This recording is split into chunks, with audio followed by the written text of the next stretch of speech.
First off, the reason why I look like shit is I've been gassed heavily yesterday, and my sleep patterns were all messed up. I went to sleep, I passed out, before I could even secure my room, and I was told that I was sexually assaulted, and I'm not gonna go into that much detail, but it could be a lie to get me to act up. So anyway, this video is about Tupac Shakur, who was set up, COINTELPRO style, to die. Okay? While the government, just like in any other experiment or psychological operation, saw it through and adjusted their tactics accordingly in order to achieve the desired result, desired by the lowly spiritual bottom feeders, that is, especially the Satanists, the Zion Nazis, and the Illuminati.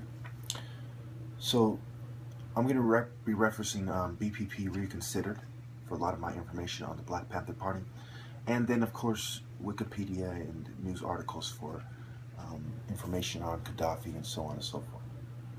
It's important to note that Sekou Odinga was Gaddafi's father, and he did the violent armored truck robbery, and he also helped to, break out Assata Shakur and was accused of other things as well. Afeni obviously knew Assata. Afeni Shakur, Assata Shakur, the East Coast chapters. Tupac, when he was younger, he lived in New York. Assata was in prison over a police officer being murdered on some sort of a bridge, if I recall correctly. I'll correct in the comments if that irrelevant detail of where the cop was shot, and so on.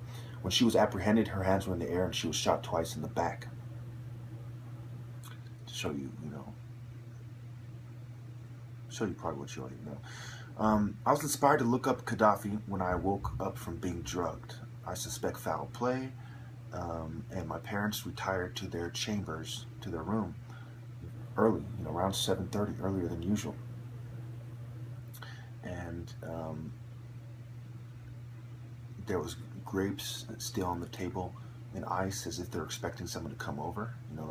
The table was laid out with certain food, as if they're expecting company, which makes it more suspicious. So anyway, back to Napoleon's cousin is the one who shot Gaddafi while he was visiting his girlfriend. Gaddafi was visiting his girlfriend. He was also a witness in Pac's shooting. He did 10 years in prison for Gaddafi's murder, according to Wikipedia. In 1996, 2 children of famous Black Panthers were killed. Odinga's child, Odinga being more famous than Afeni Shakur, was Gaddafi. And according to Wikipedia, again, they were childhood friends, Pac and Gaddafi.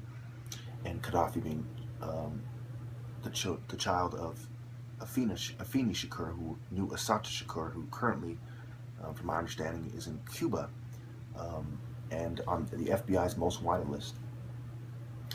So around 1996, my trophy is from 1997. It's also around the time when I did time in reform school.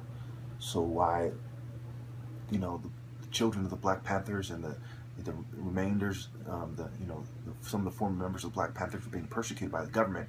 I was in the camp being persecuted, NK Ultra style, psychology. The camp CEDU, for those of you who are interested, look up Surviving CEDU, the documentary on YouTube.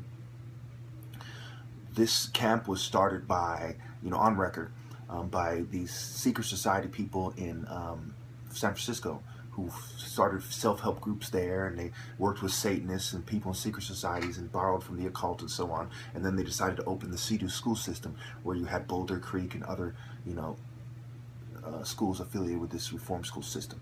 And I actually went to CEDU, and then I went to Ascent in northern Idaho. CEDU was by Orange County, San Bernardino, which is fairly close to Orange County, which has the highest concentration of skinheads in anywhere in America, according to the police websites.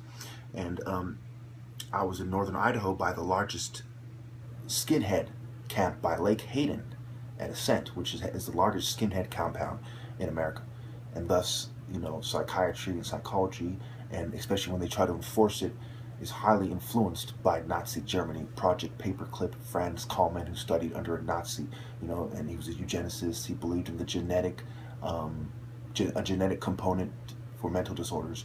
While my argument is it's environmental, post-traumatic stress, having to go to war. They would argue that these people always had this mental disorder and it was just triggered by whatever happened to them, which is completely nonsense. My argument destroys theirs, which says we all have the potential to act crazy. We all have the potential to have any mental disorder. It can be induced by drugs or the environment, background stressors in the environment, loss in the family, so on and so forth. Anyway, and of course, there's a small percentage of people who have a genetic abnormality, but just like in every other case of hospital visitations, the vast majority of hospital visitations are due to something that happens to them, environmental factors, drugs, and so on, and not to, being born a certain way. It's the same with mental health. Anyway, so then you had the shootings at UCLA between the US organization, Karinga, I believe his name was, and the Los Angeles chapters of the Black Panthers. I believe Bunchy Carter was there. I almost want to say Huggins, but I'm not going to say that because I don't know if he was there. But Carter got killed there. Huggins was a famous Black Panther as well. Anyway, so there was a rift between the East Coast chapter and the West Coast chapters, especially Huey Newton's chapter. Okay, they didn't get along. They started vying for power, and they wanted to vote him out of his position of power, and so on and so forth. And Shakur's, Anthony, Asata, and them, and Odinga were affiliated with the East Coast chapter, and there were shootings where people from Huey Newton's camp were killed, and it was suspected that they were killed by the East Coast chapters and their affiliates. And there was a guy on the East Coast who was killed, and it was suspected that he was killed by Huey Newton's chapter.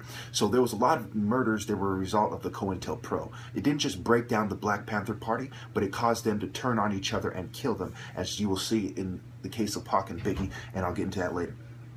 Pac, of course, being from Oakland, affiliated with Oakland, but while he's affiliated with the East Coast chapter, so it gets complicated.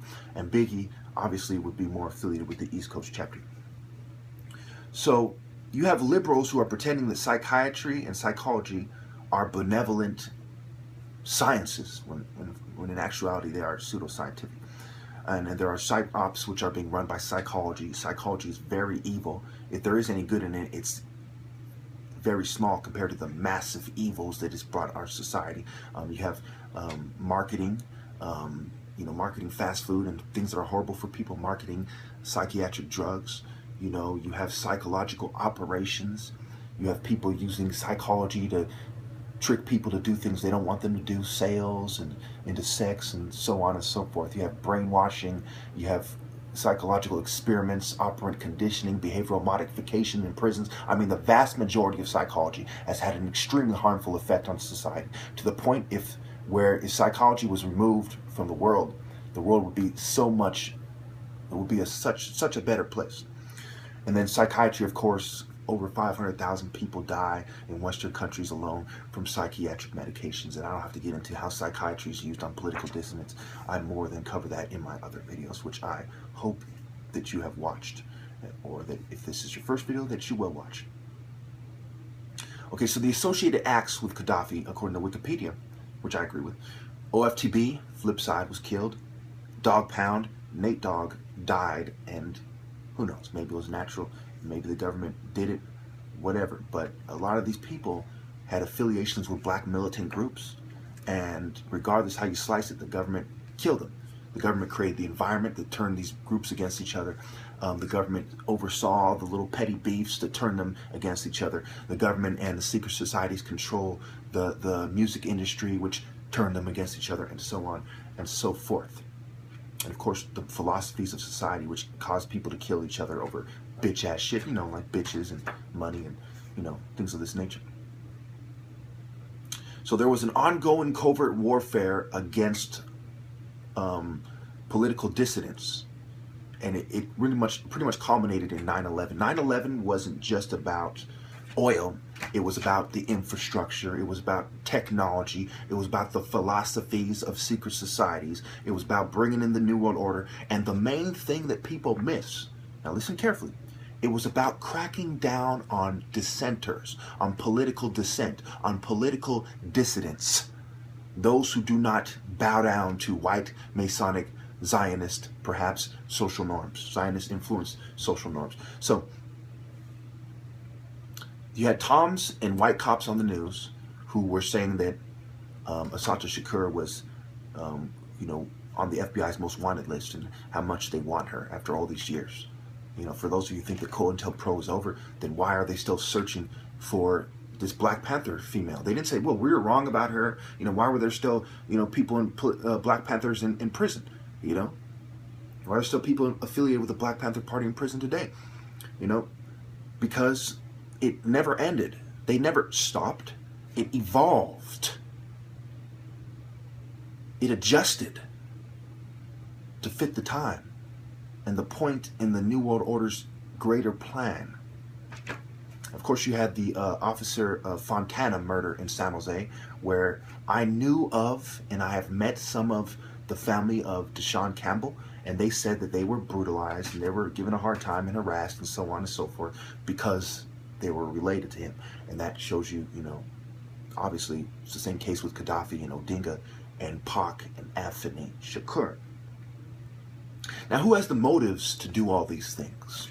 Well, the Masons have the motives. People in secret societies. Okay, if someone's just a regular government official, right? He's a puppet, or he's in a secret society. But by himself, he really doesn't have the motive to crack down on black political activists. No, he doesn't feel that strongly about the way society is, almost certainly. He almost certainly doesn't feel that strongly. He just wants to do a good job in office, or he just wants to be in a position where he can get kickbacks and money under the table, or in a position of power. He doesn't necessarily care about going out of his way to crack down on, you know, the threats to the New World Order. It is the New World Order. It is the Freemasons who control, who build society and maintain its philosophies, and they're sort of, you know, they're sort of conservative as far as conserving secret society social norms. And you have the Conservative Party, you know, more in the closet about bringing in a New World Order. And you have the Liberal Party who are overtly bringing in the New World Order. Gay rights, feminism. They want to bring in change. They want to bring in a new age, if you will, openly. And I have countless examples of satanic feminists, and so on. I have some videos I'm probably going to release the same day as this video where I show you satanic feminists in the same video as a speech. Another video of me being sick from gassing. I have a video of me even looking even more sick when I was in outpatients at La Selva after, you know, over a month of being on psychiatric medication, you know, and so they can't say, well, the side effects go away after 1 or 2 weeks. This is over a month, over 4 weeks. You know, and I'm pale and sickly in bed, and this is being closely monitored, living in the same building as a psychiatrist's office in an outpatient program,